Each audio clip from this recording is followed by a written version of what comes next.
gracias por la invitación y realmente este es un tema muy importante a tratar. Y como ustedes dijeron, post pandemia esto aumentó muchísimo. Las consultas aumentaron de forma muy significativa. ¿Cuáles son las consultas más comunes y cuál es la franja de edad de los niños que consultan? La franja de edad más se dan adolescentes, pero también ya se está viendo en niños pequeños, inclusive entre 5 4 o 5 años ya que están teniendo síntomas que se podrían relacionar con un trastorno depresivo, ¿verdad? O por lo menos con un estado depresivo que requieren una intervención de un profesional ya de forma urgente para que esto no empeore.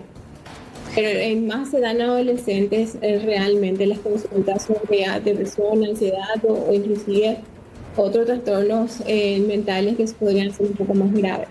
Anteriormente hablar de depresión, ansiedad en niños de esa franja etaria resultaba ser algo casi pareciera ser imposible, ¿verdad? Pero hoy día se habla ya al respecto, consultas diarias que son bastantes, por cierto, doctora. Ahora, ¿cuáles son esos signos que hay que tener en cuenta en el caso de los niños? Claro, es que antes se pensaba que el niño se hacía nomás o como que no se necesitaba mucho la emoción del niño. Hoy en día ya hay mayor conciencia y también yo creo que las informaciones que se van dando, las instrucciones que se van dando de los profesionales de la salud también así a nivel general, a un público general, ya ayudan a los padres a poder detectar estos cambios. En los niños, ¿qué frecuentemente pasa? Si es un niño muy tranquilo, generalmente suele pasar a un estado de irritabilidad. O si es un niño muy irritable, pasa a un estado de mucha tranquilidad o lo que podemos ver son Desánimo. cambios drásticos en su conducta y en su ánimo. Claro, no necesariamente un niño depresivo es aquel que no quiere hacer nada, que no quiere dormir todo el día. No, hay veces que al contrario, están muy irritables, muy hiperactivos, contestan mucho, o sea, es una conducta muy llamativa que muchos padres desconocen, ¿no? No necesariamente la depresión que se ve en los adultos es la misma que se observa en los niños. Podemos hablar de causas, ¿por qué llegan a eso? Una de las causas más frecuentes que se está viendo es mucho el contexto familiar, ¿sí? Los niños hoy, yo sé que hay una necesidad de que los padres salgan a trabajar, ¿verdad?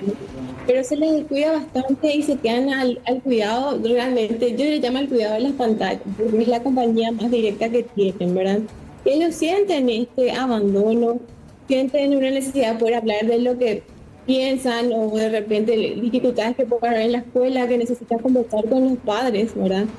Porque hay muchos también contexto escolar en el bullying, maltratos de parte de los niños, de parte inclusive de los profesores, que ellos no saben cómo manejar y muchas veces no hay una apertura, un puente de comunicación con los padres o con algún adulto que esté al cuidado de ellos, y esto crea que ellos uno no puedan comprender qué está pasando y cada vez se van cerrando más.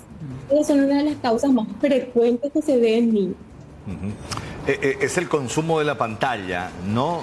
De contenidos no apropiados para pequeños que aceleran incluso algunas veces su propia madurez y eso hace que también haya un trastorno desde muy pequeños. Claro, en la pantalla no instruye, la pantalla no construye desde ningún punto de vista.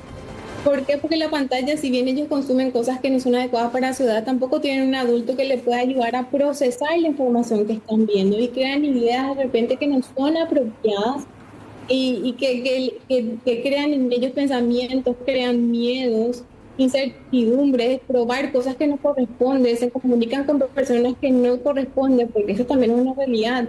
La comunicación se da con adultos que no tienen buenas intenciones, que le llenan en la cabeza a niños de cosas que no corresponden. Y todo eso, ¿a qué va realmente? Estamos hablando de un descuido de los adultos, ¿sí? Porque si el adulto está presente, si el adulto te da calidad de tiempo, si el adulto tiene una comunicación con el niño, esto se puede prever. ¿Y qué es lo que se puede hacer, doctora? Atendiendo a que la gente, en este caso, tiene que trabajar también, papá y mamá. Esa es una realidad de todos los paraguayos, ¿verdad? Y lastimosamente el niño queda al cuidado, ya sea de niñeras, cuidadores, y bueno, por ende también por ahí la pantalla. Entonces, ¿qué es lo que se puede hacer al respecto? Hoy en día existen aplicaciones donde uno puede controlar qué es lo que visualiza a sus niños en las pantallas. Eso está y es público en el conocimiento cuando se entra en internet y se buscan estas aplicaciones y uno desde su celular como adulto puede ver la cantidad de horas, qué aplicación está utilizando y cuánto tiempo ya hace que está en pantalla y puede cortar eso. Acá lo ideal es la comunicación, hablar con las personas que quedan al cuidado del niño, que ellos son responsables de todo lo que ellos están consumiendo y haciendo, ¿sí? No dejar que solamente se cuiden las necesidades básicas del niño, sino cuidar la salud mental del niño, lo que está consumiendo y lo que está viendo. O sea, crear una conciencia y un cuidado de hacerse responsables. O sea, como adultos somos responsables de nuestros niños. Por más que tengamos que trabajar, se queda con personas que tenemos que conversar y charlar y crear conciencia de lo que puede causar en el caso que no controlemos y cuidemos qué es lo que ellos están consumiendo. Y sobre todo estar atentos también a aquellas señales, no sé, que ya no quieran comer más, que no quieran ir a la escuela. De repente hay, no sé, un cambio drástico de humor que la persona que está viviendo el día a día con este niño tiene que estar atento a este cambio, pero para eso tiene que hacerle caso.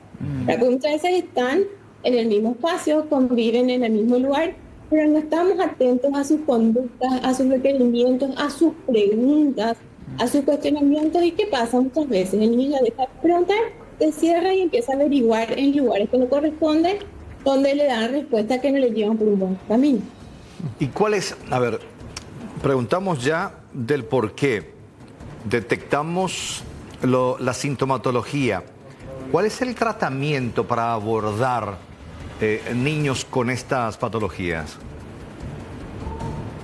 Lo primero que hay que hacer es acudir a un profesional de la salud, que en este caso sería una psicóloga clínica infantil, para hacer una evaluación de la parte conductual y emocional y poder detectar qué es lo que está ocasionando estos cambios de conducta que los padres están observando, ¿verdad? Al consultar con el profesional, él va a indagar, va a hacer una historia clínica, va a aplicar sus instrumentos, donde se va a poder ver realmente qué está pasando con el niño. Pero esto requiere un acompañamiento de la familia, sea el padre o el cuidador más cercano. Esto requiere, o sea, no es que yo le lleve al psicólogo, yo me deslindo como adulto o como padre. Esto tiene que ser un trabajo en conjunto. El profesional de la salud necesita del padre, necesita de la familia más cercana para poder realmente evaluar y ver qué está pasando. Y muchas veces también el profesional tiene que contactarse con la escuela para poder conocer diferentes versiones, porque a veces nos encontramos con una versión dentro de la casa y otra en la escuela muy distinta. Entonces hay que tener mucho movimiento de cintura como profesional para poder detectar realmente qué está pasando con el niño. Además de estos cuadros de ansiedad y depresión, ¿cuál es otro caso o cuál es el caso más común a partir de estos dos que ya citaste? Otro de los casos más comunes que se ven en los niños cuando hay ya un trastorno, como un trastorno de atención con hiperactividad, que le causa un problema muy importante a nivel emocional. ¿Por qué? Porque no son comprendidos, ¿verdad? Son personas que inclusive son famosos los niños que no hacen caso, que no respetan, que en la escuela luego molestan a todo el mundo. Entonces todo el tiempo es vos no podés, vos molestás, y va bajando la autoestima. O sea, muchas dificultades de autoestima también, que los adultos sin darnos cuenta estamos haciendo con nuestros comentarios. De qué más yo voy a hacer, vos luego sos un inútil, vos no sabes hacer tu tarea, sos luego un burro. Muchas veces comentarios así que el adulto hace, capaz no dimensionando cómo puede afectar, crean problemas de autoestima muy grandes en los chicos. Una de las cosas también que hay es problemas de autoestima, o que ellos sienten que son incapaces inclusive de hacer cosas buenas o inclusive hacerlo por sí solos. Y ahí se forma la herida de infancia que se le denomina, que persiste hasta en la adultez y uno tiene que sanar más adelante. Claro, y ahí esto que uno vive de niño obviamente lo lleva en las relaciones sociales, en las relaciones interpersonales, ya cuando es una vida adulta, personas que tienen relaciones de autodependencia, claro, que necesitan necesariamente de que se les esté alabando o necesita que se les esté justificando, y bueno, relaciones muy tóxicas que hacen muchos daños, que llevan a otras dificultades mucho más graves ya en una adultez, ¿verdad? Relaciones tóxicas, inclusive de maltrato. Totalmente. Y para finalizar nomás este dato que es tremendamente alarmante, pero sí hay que mencionar y hay que concienciarnos al respecto de la edad.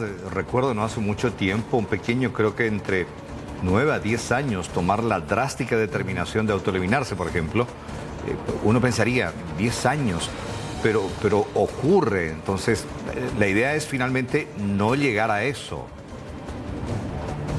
Claro, y para no llegar a eso, nosotros adultos responsables, porque somos responsables de nuestros niños, tenemos que estar atentos a las señales, porque o sea, no existe un niño que tome una decisión drástica sin haber dado señales antes. Claro.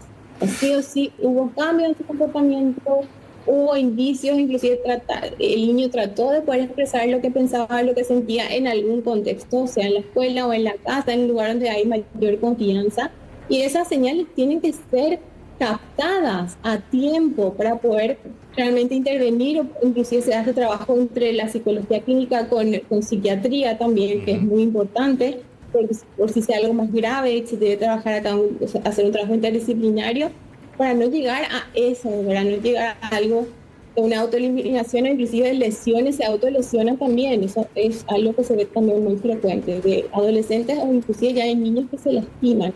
Totalmente.